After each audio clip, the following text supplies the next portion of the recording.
ఈరోజు నారా చంద్రబాబు నాయుడు గారు తెలుగుదేశం పార్టీ నాయకులకు దిశానిర్దేశం చేశాడు. అదేవిధంగా ఒక టెలికాన్ఫరెన్స్ కూడా పెట్టాడు. ఆ టెలికాన్ఫరెన్స్లో మెయిన్గా చెప్పాలంటే నామినేటెడ్ పదవులకు సంబంధించి ఎక్కువగా మాట్లాడాడు. నామినేటెడ్ పదవులు ఎందుకంటే అధికారం వచ్చి కూడా కూటమి అధికారం చేపట్టి సంవత్సరం కావస్తుంది. మరి ఇప్పటివరకు పూర్తిగా నామినేటెడ్ పదవుల్ని భర్తీ చేయలేదు నారా చంద్రబాబు నాయుడు గారు. దానికి సంబంధించి కూడా ఒకవైపు తెలుగుదేశం పార్టీ నాయకుల నుంచి కూడా ఒత్తిడి తీవ్రంగా ఉంది.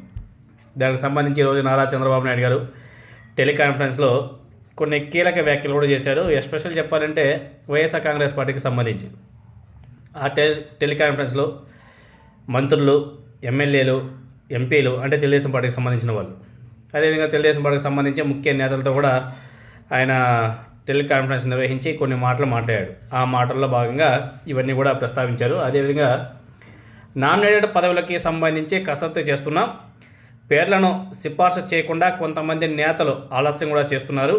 నామినేటెడ్ పదవుల కోసం ప్రస్తుతం 60,000 దరఖాస్తులు కూడా వచ్చాయి అని చెప్పేసి నారా చంద్రబాబు నాయుడు గారు మాట్లాడుతూ, అందుకే ఒకేసారి పదవులు ఇవ్వలేకపోతున్నాం, విడతల వారీగా అందరికీ అవకాశాలు కూడా ఇస్తాం, 2 ఏళ్ల పదవీ కాలం ముగిశాక మిగిలిన వారికి అవకాశాలు కూడా కల్పిస్తాం, ఎవరు కూడా ఆందోళన చెందవద్దు, ప్రతిపక్షంలో ఉన్నట్టే ఇప్పుడు కూడా అంతే హోందాగా వ్యవహరించాలి అని చెప్పేసి మాట్లాడాడు.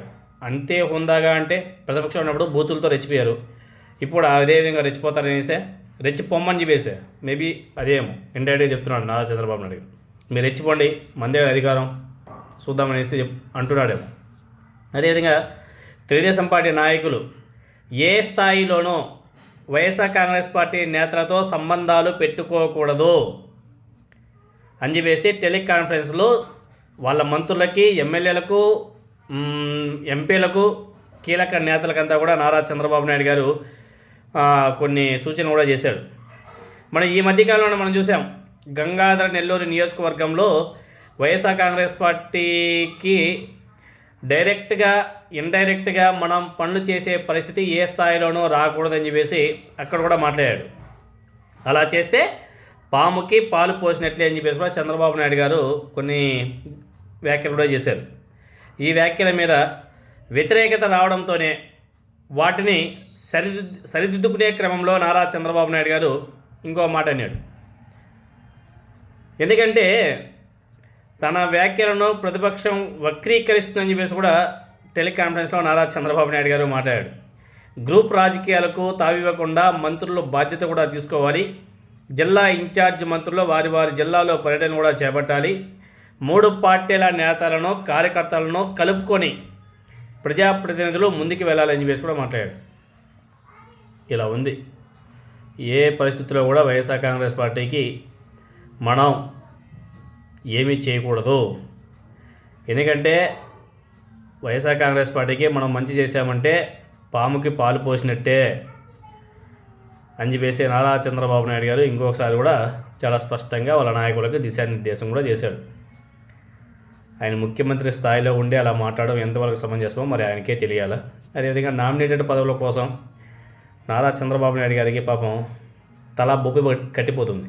ఎందుకంటే అటు జనసేన, ఇటు బీజేపీ, ఇటు తెలుగుదేశం పార్టీ ఎవరికి ఇస్తే ఎక్కడ గోల వస్తుందని చెప్పేసి నారా చంద్రబాబు నాయుడు గారు అలా డిలే చేసుకుంటూ పోతున్నాడు.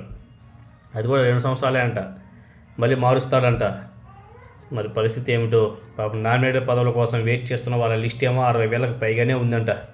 అది ఇంకా పెరుగుతూనే పోతుంది.